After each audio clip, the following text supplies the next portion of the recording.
আজকে আমি আপনাদের এমন একটা গল্প বলবো যে গল্প শুনলে আপনার গায়ে কাঁটা দেবে, কিন্তু শেষে আপনার চোখে জল আসতেও পারে। এটা শুধু ভূতের গল্প না, এটা একজন সাধারণ মানুষের গল্প, ৩০০ বছরের একটা অভিশাপের গল্প এবং একটা মুক্তির গল্প।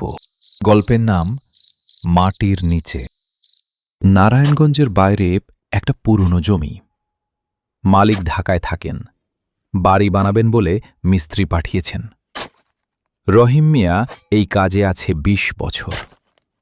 মাটি চেনে হাতের তালুর মতো, কিন্তু এই মাটি সে চেনেনি। বেলা ১১টার দিকে কোদাল হঠাৎ থেমে গেল।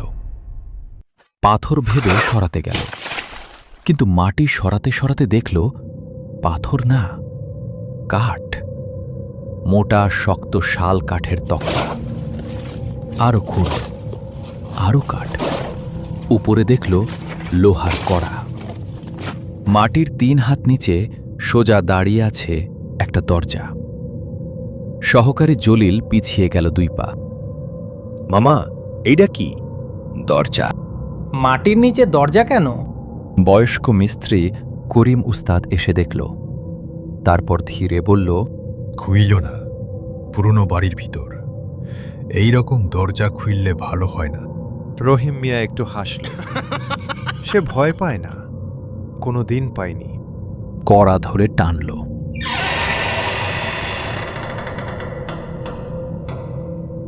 ভেতর থেকে বের হয়ে এলো একটা ঠান্ডা বাতাস। কবরের গন্ধ না, মাটির গন্ধও না, যেন পুরনো তামার পাত্রে অনেক দিনের জমা বৃষ্টির জল।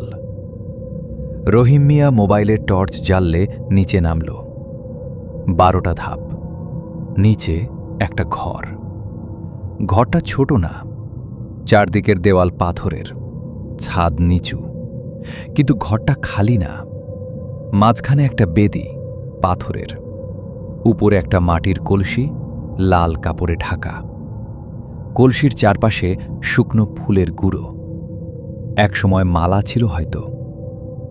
রহিম মিয়া কলসির দিকে এগোল, তখনই শুনল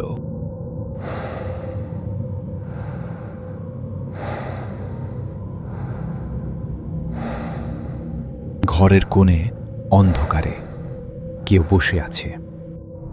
রহিম মিয়া টর্চ ঘোরাল। প্রথমে মনে হল বুড়ো মানুষ, তারপর বুঝল মানুষ না। আকৃতি মানুষের মতো, কিন্তু শরীরটা পাথরের মতো ধূসর। চোখ দুটো জ্বলছে হলুদ আলোয়। পা নেই, শরীরটা মেঝে থেকে কয়েক ইঞ্চি উপরে ভাসছে। হাত দুটো কোলের উপর রাখা, কিন্তু আঙুলগুলো অস্বাভাবিক লম্বা। তারপর একটা গলা শুনল রহিম মিয়া। ভাষা চেনা না, কিন্তু মাথার ভেতরে অর্থটা বুঝতে পারল। তুমি কি চাও? রহিম মিয়ার হাত কাঁপছিল, কিন্তু সে পালাল না। জীবনে অনেক কঠিন মানুষের মুখোমুখি হয়েছে সে। এই অদ্ভুত সত্তার সামনেও সে দাঁড়িয়ে রইল। কলসিতে কি আছে? রহিম মিয়া জিজ্ঞেস করল। অবয়বটা নড়ল না। হলুদ চোখ জ্বলতে লাগল। তারপর, ৩০০ বছর ধরে আছি এখানে। তুমি প্রথম মানুষ যে পালাওনি।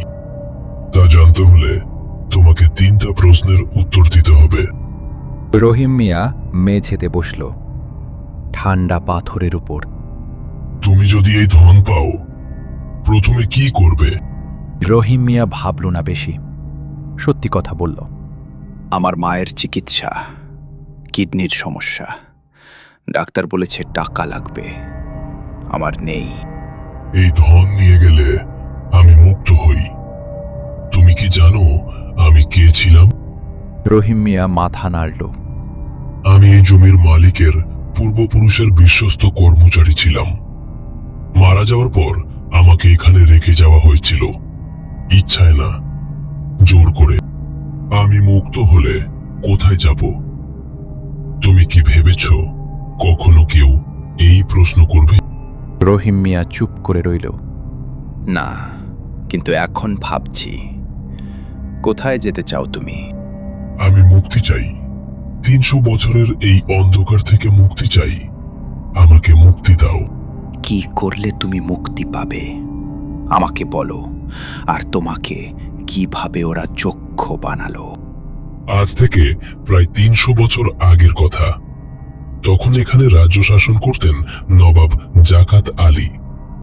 তিনি যেমন লোভী ছিলেন, তেমন তার ছিল প্রচুর ধন দৌলতের লোভ। তিনি কাউকে বিশ্বাস করতেন না। তার সব সময় চিন্তা থাকত তার মৃত্যুর পর এই সোনা দানার কি হবে।